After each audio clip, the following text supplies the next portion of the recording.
What's up, people? I have the Audicrat here, and it's time for a studio tour. Long overdue. I've been working on this room for quite some time, a lot of 2025. I've been up here at the new crib for a couple years now with my lady, and very happy with how everything in the studio turned out.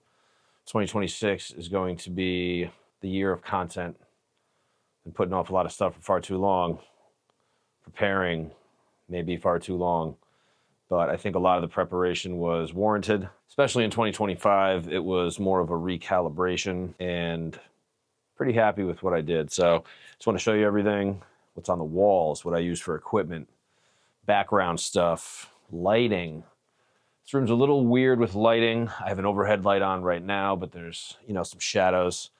I'm using my gimbal with my phone. I was going to use my camera that I use for content.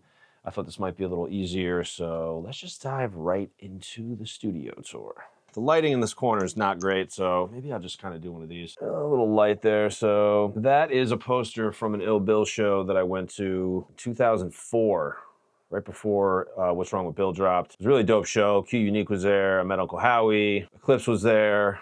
First time I saw Ill Bill, I think the first time I saw Q Unique. Great show, they signed everything. Awesome poster, I always hang that up anywhere I've ever been. That's just a mirror that I found at an estate sale, thought it looked cool. Got it for like $2, and I needed a place to put it. These three photos are pretty cool. Some speakers, it's like not a blueprint, but a patent picture of some speakers. Microphone, headphones, gift from Rebecca. Also this up top here, another gift from Rebecca. This is my song Dark Clouds that I did with Exquisite, and she printed out the waveform. Love that. So that's right above what we have next, my dartboard. So some of you might know I'm a big dart player. I've had this board for quite some time. I'm really big on the steel tip boards. I have this dope light that I got from Amazon that goes right above that. And this is in the background of a lot of my beat video, all my beat videos really. Something I really love doing. I have an old iPad here where I can keep track of games and score and things like that. Got a Nintendo Switch Pro controller. I had a Switch, I sold it recently. I'm big in Zelda, as you can see. I have the Ocarina of Time here. 2026, I'm going to pull back on video games a little bit. I was playing a lot 2024, 25, catching up on a lot of Zelda games I didn't play in the past. This little piano scarf, I think it's just something I found in an estate sale. I love going to estate sales and garage sales. Find them fun. You can find some cool stuff, records, random crap. This picture here, I drew this senior year of high school. So this was 2002 to 2003. This is Mos Def, the cover of Black on Both Sides. So this poster is from a show that I saw, I think this was 2004 as well, with Insight and Edon with Time Machine. One of the best shows I've ever seen. You can see that Edon signed it, Insight signed it. I forget who signed that in the corner. I think that was somebody from Time Machine also. I really forget, but this show was one of the best shows I've ever been to. Time Machine set was crazy. They were doing crazy stuff with props and dance routines. It was really sick. And then the Edon and Insight performance was nuts. I remember they were doing something where they were on the turntables cutting, and then they would switch up while they were rapping, and the other person would come on and start cutting. It was crazy. I'll go up top here. So this picture of Black Thought was done by Bender from Canada. He was in the group Flight Distance.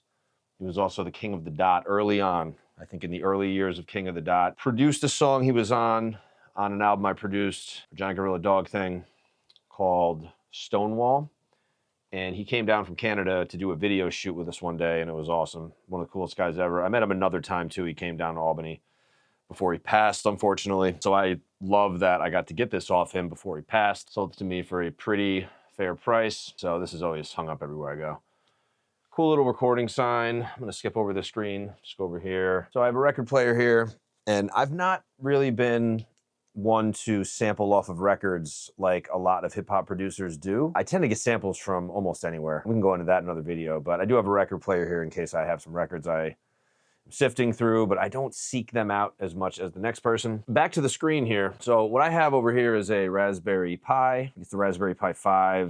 It's got a bunch of RAM, and I use another Pro controller here. And I spent a lot of time working on this to get a ton of old retro systems that you can really anything you can imagine. And really this software, Botticera is what it's called, it comes with all types of retro systems that I would never find any interest in playing. Really anything before the NES or Sega Master System, it's really not something I would probably play. So I really took some time, went through all the game lists on this and kept what I thought I would want if I haven't played it yet. And then the software is really sick. There's like the preview screen, there's a breakdown here. And I use this for background video also for like beat videos.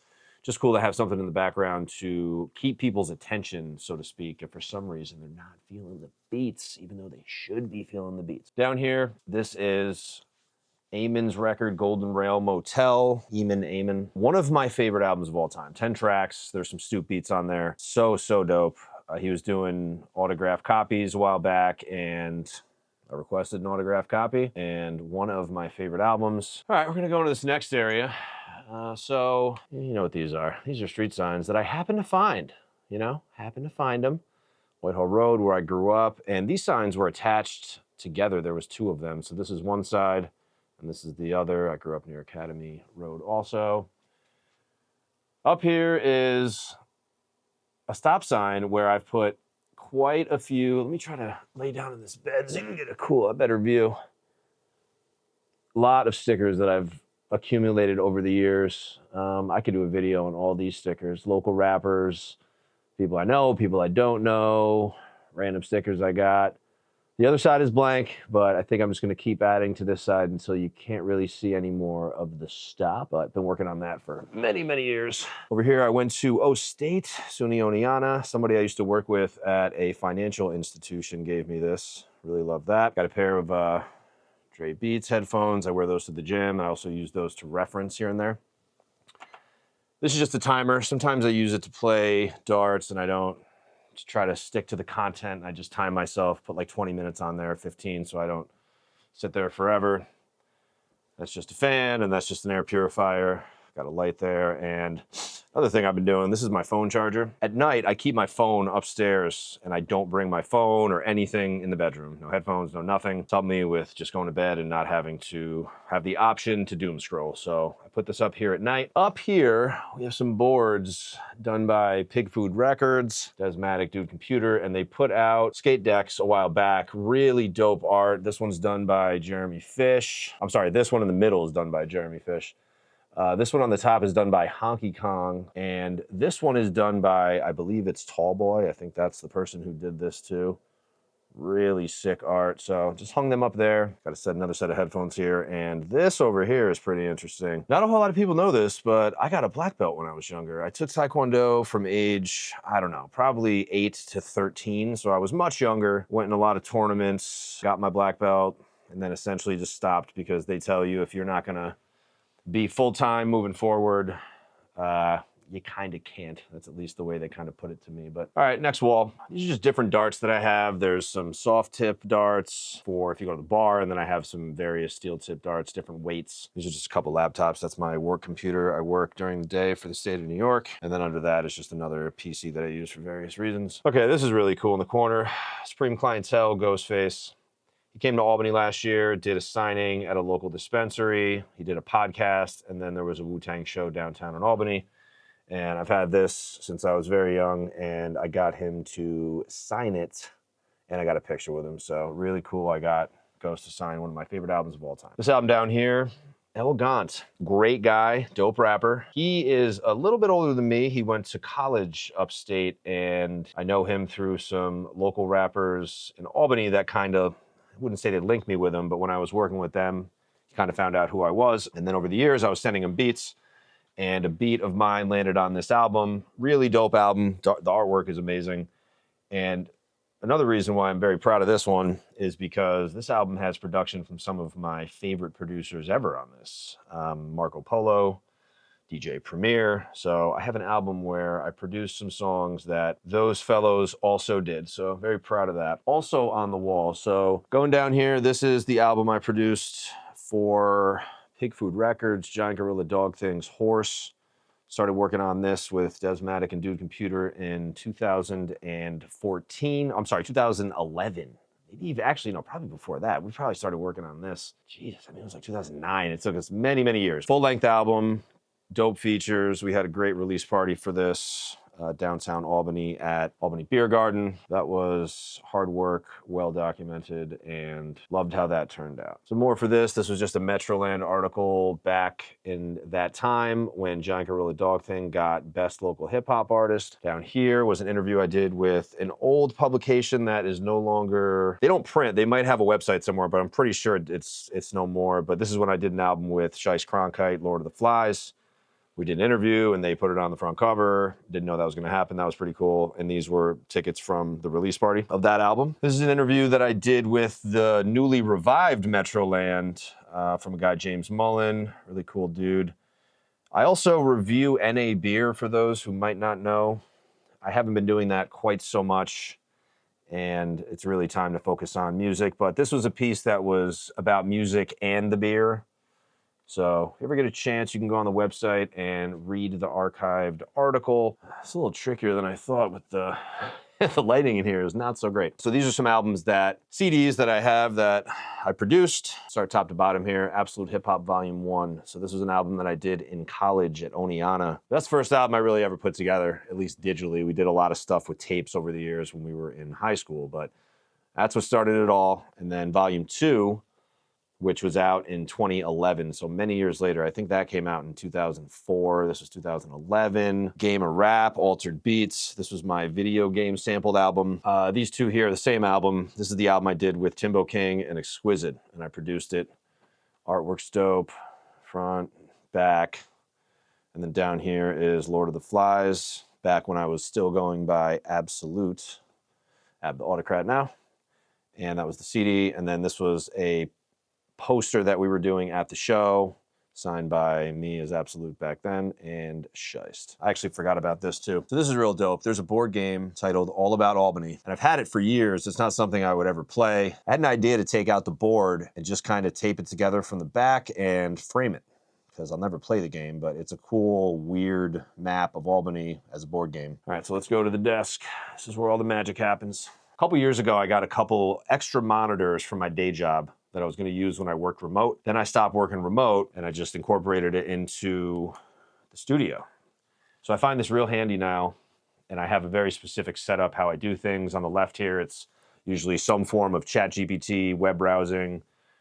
The main screen is where I'm doing, most of my production and edits. And then on the right here, I always have two Finder windows open. Just allows me to search through everything quickly, especially when it comes to backups, external hard drives, the whole nine. I got these lights recently to put under the stands, which I like. Nice touch. This is the microphone that I use, the Shure. I don't know. It's the cheaper version of the main podcast mic that everybody uses. This lighting is a little tricky in here, so forgive me. This thing here is a cool mini DJ, little turntable thing if I need to put cuts on something. I don't do it too often. I might start incorporating it a little more. Got an iPad under there. This is my main content camera, the DJI Osmo Pocket 3 keyboards. So first off, I have this mic holder, so to speak, that I'm gonna start using a little bit more in content. I have some ideas. I have a couple MIDI keyboards here. I have the Akai MPK Mini Plus. I also have the MPK Mini Mach 4. You might be wondering, why do I have multiple? I had one originally because this is my main keyboard, the MPK 249. Absolutely love this thing. It just takes up a lot of space on the desk. So I had one of these. The problem was it wasn't playing too well with Reason in terms of using it for MIDI controls and things like that. This worked way better. There was far less issues, but I found that it's a little bit easier if this is just off to the side. And once I have the beat kind of going and I want to chop up some samples or, play the keys, I can just kind of turn over here. But if I need some quick ideas, I'll just use these here. I've been toying around with having different devices within Reason set up for different keyboards. Still kind of toying with that, but that's why I have multiple. I use this Apple keyboard that I really love. I'm a big fan of the flat keyboards. I find it easier to type with as opposed to the tactile keyboards. I know a lot of people love the tactile ones, but not me. I have a Stream Deck that I don't use too much. This is my interface, the Apollo Solo. Love this, sounds great when you're recording. The preamps are good for a good price.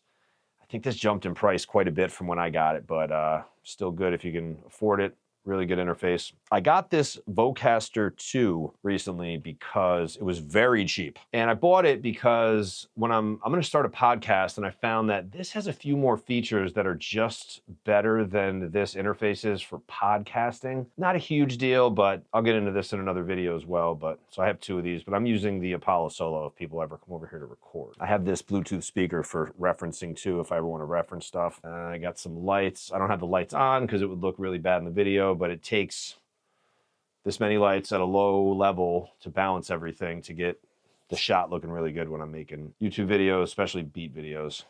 I have a subwoofer under here too. Mixing in this room is a little tricky.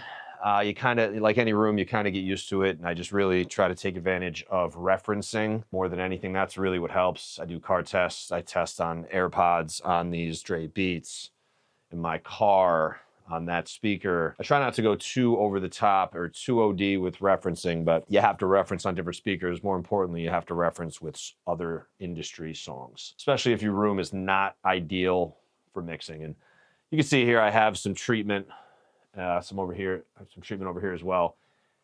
You know, it's mainly aesthetic, but with all this stuff in here, like if I have somebody recording, it's just a mic right in the middle of the room. The room is dead enough, sounds good. I don't have to worry about using a booth. I had a Chaotica eyeball knockoff, but I found that was kind of making it sound funny, but just a rundown of the room itself, but find room to record in vocals and to mix. I just make sure that I'm referencing. And that's really it. Been wanting to do a pretty in-depth tour for a while. I knew it would take, you know, probably 20 minutes or so, edit the video down a little bit. I have pretty much used up all the space in this room that I possibly can. I mean, all the walls are filled. I've been thinking about putting stuff on the top here. Maybe like old CDs or some posters, but you know, really happy with how this is looking. Took me a while to kind of get it set, especially everything over here with the setup. But 2026, a lot of stuff on the horizon. Thank you for joining me. Peace out until the next one.